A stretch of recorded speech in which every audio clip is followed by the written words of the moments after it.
My name's Aaron Lopez. I'm a technician at Porsche Center in North Toronto. The Targa is a beautiful car. So the first thing we do when we get a car like this into the shop is we bring it in, set it up on the hoist, check all the fluids, check the belts, pretty much go over everything, brakes, suspension, tires.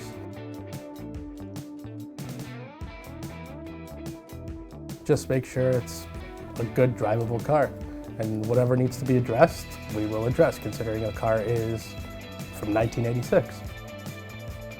Most of the red flags would be stuff that's, wearable items like brakes and suspension, stuff that leaks like seals and, it just gets dry and old from age. So, seals are an important thing to look after.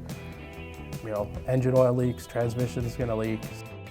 I'm just looking forward to pulling it apart and just making it new again.